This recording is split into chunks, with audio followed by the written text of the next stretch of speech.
Bismillahirrahmanirrahim. Assalamualaikum warahmatullahi wabarakatuh. Alhamdulillahi rabbil alamin. Nahmaduhu wa nasta'inuhu wa nastaghfiruh wa natubu ilayhi wa na'udzu billahi min shururi anfusina wa min sayyiati a'malina. Man yahdihillahu fala mudilla lahu wa man yudlil fala hadiya lahu. أشهد أن لا إله إلا الله وحده لا شريك له وأشهد أن محمدا عبده ورسوله لا نبي ولا رسول بعده أما بعد. معاشر المسلمين dan muslimat rahimani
Tidak ada ulama yang mengetahui semua hadis Nabi Shallallahu Alaihi Wasallam. Tidak ada ulama yang tidak ada salahnya, tidak ada. Pasti ada yang namanya manusia, itu pasti ada salahnya. Pasti yang namanya manusia, para ulama, itu ada yang tidak diketahui oleh mereka dari bagian dari syariat ini. Dan tidak boleh kita itu berkeyakinan ada ulama yang tahu semua tentang masalah agama. Enggak boleh. Tidak boleh juga kita meyakini bahwa ada ulama yang hafal seluruh hadis Nabi SAW. Tidak boleh juga. Kenapa? Karena kalau kita menyatakan demikian, ada ulama yang sempurna, tidak ada kekurangannya, tidak ada kesalahannya, maka berarti itu kata para ulama sama kita dengan menyamakan ulama dengan Nabi SAW. Karena yang sempurna, yang mengetahui secara keseluruhan dan terjaga dari kesalahan, yang disebut dengan maksum, itu hanya Nabi SAW. Sehingga terapannya dari kaidah yang pertama ini adalah bahwa pertama adalah sesuatu yang manusiawi apabila seorang alim itu keliru. Adalah sesuatu yang wajar bila ada seorang alim yang ternyata dia tidak mengetahui sebagian dari hadis Nabi SAW. Tidak usah jauh-jauh. Sahabat Nabi SAW saja, antara sahabat dengan sahabat, terkadang ada sahabat ini yang mengetahui, ada sahabat ini yang tidak mengetahui. Makanya ada kaidah di kalangan para ulama, terkhusus para ulama hadis dan usul fikih. Kalau ada perawi hadis, kalau ada perawi hadis, atau kalau ada sahabat Nabi SAW, yang satu menetapkan, yang satu menafikan. Yang satu menetapkan, oh Nabi pernah melakukan ini. Yang satu lagi menafikan bahwa Nabi tidak pernah melakukan ini. Maka yang didahulukan adalah yang menetapkan. Karena berarti yang menetapkan Nabi pernah melakukan ini, berarti dia pernah menyaksikan atau melihatnya. Dan sahabat gak mungkin bohong. Nah itu kaidahnya Pak. Makanya ada dalam kaidah al-musbit muqaddam 'alal manfi. Seorang sahabat yang menyatakan, oh ini Nabi pernah melakukan ini, dengan sahabat yang menyatakan Nabi tidak pernah melakukan ini, maka didahulukan yang menyatakan Nabi pernah melakukannya. Kenapa? Karena berarti dia punya ilmu. Ini menunjukkan bahwasanya bahkan para sahabat Nabi SAW pun itu berbeda-beda. Ada terkadang bagian-bagian yang diketahui, ada bagian-bagian yang tidak diketahui. Pernah suatu ketika, Bapak Ibu sekalian yang dirahmati oleh Allah Subhanahu wa taala, Umar bin Khattab radhiyallahu taala anhu,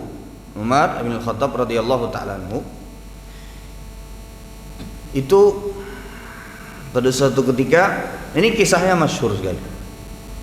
Ya. Menyuruh salah seorang sahabat Nabi SAW. Ulun lupa, sepertinya Abu Musa al-Asy'ari itu siapa? Ulun lupa, sepertinya Abu Musa al-Asy'ari. Yang jelas kejadian ini terjadi pada Umar bin Khattab radhiyallahu taala setelah sepeninggal Nabi Muhammad sallallahu alaihi wasallam. Suruh datang oleh Umar bin Khattab ke rumah, datang ke rumah. Ya, kata Abu Musa al-Asy'ari atau kata sahabat ini, ya sudah, nanti saya datang. Pulanglah Umar bin Khattab ke rumah. Pada saat datang ke rumah, diketok pintu. Kadang membukai, ketok lagi, kadang membukai, ketok lagi, kadang membukai, sampai 3 kali. Bulik sahabat ini. Ketemu besok harinya atau beberapa saat kemudian, agak kesal Umar bin Khattab. Kenapa tadi kada datang? Maka disuruh datang ke rumah. Kata sahabat tersebut, sudah datang, tapi sudah diketok 3 kali, kada dibuka-bukai. Kata Nabi SAW, kata sahabat tersebut, kalau kita datang bertamu ke rumah orang, kemudian kita ketok sampai 3 kali, kemudian tidak dibukakan, falyarji, maka hendaklah dia pulang. Maka kata Umar bin Khattab, yang benar itu, kau harus jadikan saksi daripada perkataanmu, karena ini nggak main-main hadis Nabi SAW. Kemudian ditanya, oh ternyata sahabat Nabi SAW yang lain juga ada yang mendengar sebagaimana perkataan sahabat tersebut. Ini menunjukkan bahwasanya bahkan sekelas Umar bin Khattab ada sesuatu yang tidak beliau ketahui. Karena kalau kita mengatakan oh sahabat Nabi itu tahu semua atau para ulama tahu semua, itu berarti kita menyamakan kedudukan mereka dengan Nabi Shallallahu Alaihi Wasallam. Dan sekali lagi kaidahnya, tidak ada seorang alim pun, bahkan tidak ada seorang sahabat Nabi pun yang mengetahui secara menyeluruh dan tidak pernah salah dalam syariat ini. Karena itu cuman kelasnya para Nabi. Jadi terapan dari kaidah ini sekali lagi tadi adalah, bila seorang alim itu keliru, bila seorang alim itu keliru atau salah atau tidak tahu, pertama Pak, itu adalah sesuatu yang wajar karena itu adalah manusiawi. Karena ilmu manusia itu terbatas. Sedangkan Nabi Muhammad SAW, meskipun beliau manusia sebagaimana kita manusia, tapi beliau dapat wahyu. Para ulama itu tidak diberi wahyu, Pak. Nah, itu satu. Yang kedua di antara terapan dari kaidah yang pertama ini adalah tidak boleh kita itu mengikuti kesalahan dari para ulama, nggak boleh. Itulah yang disebut dengan ittiba' zallatu al-alim. Nggak boleh, Pak. Tahu kita, misalnya, ini pas ini buat saya ini pas nih buat saya. Misalnya, memberi contoh. Dalam mazhab Imam Abu Hanifah, meskipun ini adalah, ya artinya bisa dibilang ini adalah masuk ke dalam khilafiyah, tapi khilafnya sangat lemah. Dalam artian lemah itu artinya ada hadisnya, ada pendapat yang ditabrak pendapat mayoritas para ulama. Beri contoh, misalnya seperti menurut mazhab Imam Abu Hanifah, seorang wanita itu boleh menikahkan dirinya sendiri, nggak pakai wali. Ya, boleh menikahkan dirinya sendiri. Sebabnya kenapa? Karena akad nikah itu adalah akad. Kalau seorang wanita, ya, boleh berakad dalam akad jual beli, kata beliau, kan sama-sama akad. Akad jual beli sah. Kenapa akad nikah tidak sah? Karena hukum asalnya akad itu berdasarkan dari yang punya diri. Maka kata beliau, berarti sah saja. Sebagaimana akad jual beli itu sah, begitu pula akad nikah pada saat seorang wanita menikahkan dirinya sendiri, maka itu sah. Tapi menurut mayoritas para ulama, pernikahannya tidak sah kecuali yang menikahkan adalah siapa? Walinya. Bahkan dalam mazhab Imam Syafi'i, itu lebih ketat lagi, Pak. Dan itu diterapkan di Indonesia. Pian tahulah, Pak, di Indonesia itu wali itu kuitan ke atas, samping kanan, samping kiri, kakak, paman. Bawah nggak boleh. Bawah tuh maksudnya anak dari si wanita tidak boleh menjadi wali. Makanya hati-hati. Iya. Jadi pada saat misalnya seorang laki-laki menikahi seorang wanita yang sudah memiliki anak balik. Seorang laki-laki menikahi seorang wanita yang sudah pernah menikah dan punya anak. Anaknya sudah balik. Kemudian cari wali. Kalau menurut mazhab mayoritas para ulama, ya, boleh saja anaknya itu menjadi wali, anaknya, asalkan dia sudah balik, sudah besar. Di negara kita, Pak, nggak boleh. Kada masuk pian kena. Kayaknya gen nikah aja dulu, kena hanyar lawan penghulu, kena catatan dibatalkan sidin kena baik nikah pian. Secara hukum fikih kompilasi hukum Islam. Nah, jadi itu, Pak. Nah, maksud dulu adalah bahwasanya dalam mazhab Imam Abu Hanifah seorang wanita boleh menikahkan dirinya sendiri. Tapi tentu saja ini menabrak atau ini ada hadis Nabi SAW yang menyatakan bahwasanya la nikaha illa biwaliyin. Tidak boleh seorang wanita itu menikah kecuali yang menikahkan itu adalah walinya. Ada hadis Nabi SAW. Bisa jadi hadis tersebut belum sampai kepada Abu Hanifah. Bisa jadi hadis tersebut ditafsirkan oleh Abu Hanifah dengan tafsir yang lain. Cuman yang jelas Jamaah sekalian yang dirahmati oleh Allah Subhanahu wa taala, pada saat misalnya ada seorang alim yang ternyata pendapatnya berseberangan dengan hadis Nabi SAW, apalagi misalnya itu berseberangan dengan pendapat kebanyakan para ulama, maka berarti kita sebagai orang-orang yang mengikuti para ulama, maka berarti hal tersebut adalah hal yang jangan diikuti. Jangan diikuti. Baik, ini kurang lebih konsekuensi dari yang pertama. Jadi tadi kaidah yang pertama adalah tidak ada seorang alim pun yang mengetahui seluruh perkara tentang agama, enggak ada, Pak. Maka kalau mereka misalnya ada keliru, ada salah, ya itu adalah sesuatu yang manusiawi. Baik. Kemudian yang berikutnya, kaidah yang kedua. Ya, kaidah yang kedua. Di antara kaidah bermuamalah dengan para ulama, ya, adalah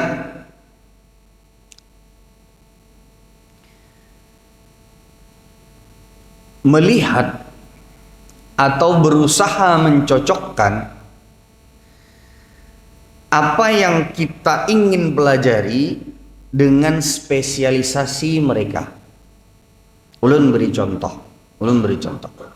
Di para ulama itu juga punya spesialisasi macam-macam. Ya, para ulama juga punya spesialisasi macam-macam.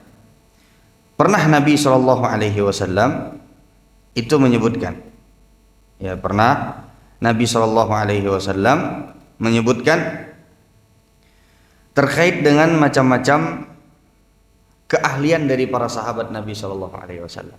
Karena para sahabat Nabi SAW itu juga macam-macam keahliannya, Pak. Dalam artian mereka adalah ulama, tapi ada yang lebih condong ke dalam bidang tertentu.